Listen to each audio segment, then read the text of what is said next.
பயங்கரமான ஒரு உலகத்திலே நாம் வாழுகிறோம். எதிர்பார்ப்புகள் நிறைந்த ஒரு உலகம். நாளைய குறித்த பயம் நம்மை வாட்டுகிறதல்லவா? ஆண்டவர் மேல் நம்பிக்கை உள்ளவனுக்கு இந்த பயம் இருக்க வேண்டிய அவசியம் இல்லை. 27ஆம் சங்கீதம் ரொம்ப அழகா சொல்லுது, என் தேவனின் வெளிச்சம், என்னை ரட்சிப்பவர் அவர், நான் ஏன் கலங்க வேண்டும்? தாயும் தந்தையும் கூட என்னை கைவிட்டாலும் கர்த்தர் இயேசு என்னை அணைத்துக் கொள்வார். எவ்வளவு அழகான ஒரு சங்கீதம். இந்த பாடலை கேட்போமா?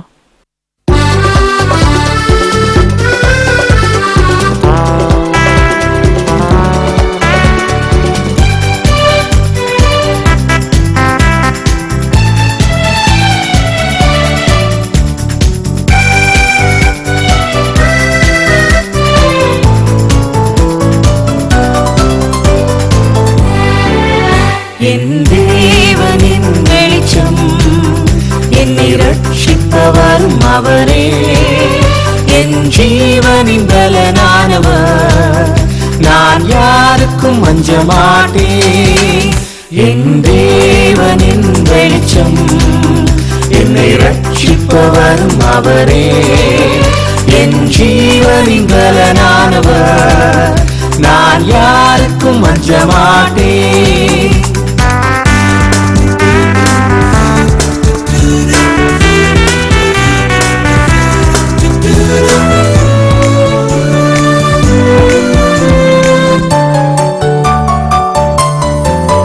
தாயும் தந்தையும் தள்ளிவிட்டாலும் தந்தையே சென்னை சேர்த்துக் கொள்வார்.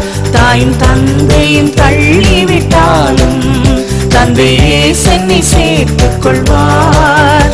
என்னை அவர் நிழலில் வைத்து காத்திடுவார். தன் மலை மேலேற்றி என்னை உயர்த்திடுவார். என்னை அவர் நிழலில் வைத்து காத்திடுவார். தன் மலை மேலேற்றி என்னை உயர்த்திடுவார். என் தேவனின் வெளிச்சம், என்னை ரட்சிப்பவரும் அவரே, என் ஜீவனின் பலனானவர், நான் யாருக்கும் அஞ்ச மாட்டேன்.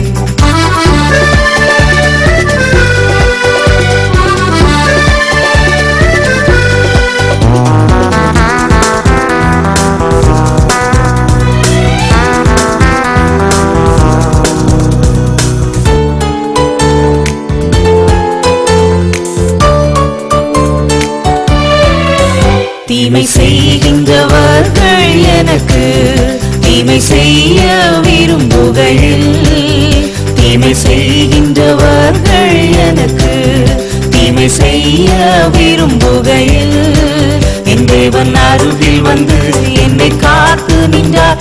என்னை பகைத்தவர்கள் தேவனை அறிந்தார்கள். என் தேவன் அருகில் வந்து என்னை காத்து நின்றார். என்னை பகைத்தவர்கள் தேவனை அறிந்தார்கள்.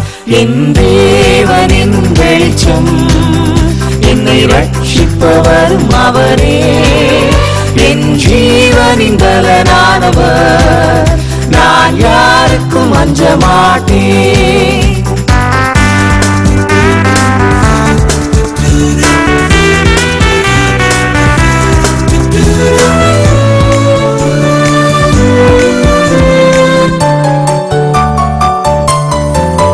சாத்தான் என்னை சோதித்திட்டாலும் கர்த்தர் இயேசு என்னை நிறைத்திடுவார்.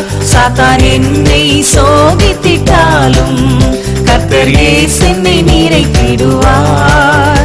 என்னை ஒளிச்சுடராய் பயன்படுத்திடுவார். என்னை தம் சாயலாய் என்று மாற்றிடுவார். என்னை ஒளிச்சுடராய் பயன்படுத்திடுவார். என்னை தம் சாயலாய் என்று மாற்றிடுவார். என் தேவனின் வெளிச்சம், என்னை ரட்சிப்பவரும் அவரே, என் ஜீவனின் பலனானவர், நான் யாருக்கும் அஞ்ச மாட்டேன். என் தேவனின் வெளிச்சம், என்னை ரட்சிப்பவரும் அவரே, என் ஜீவனின் பலனானவர், நான் யாருக்கும் அஞ்ச மாட்டேன்.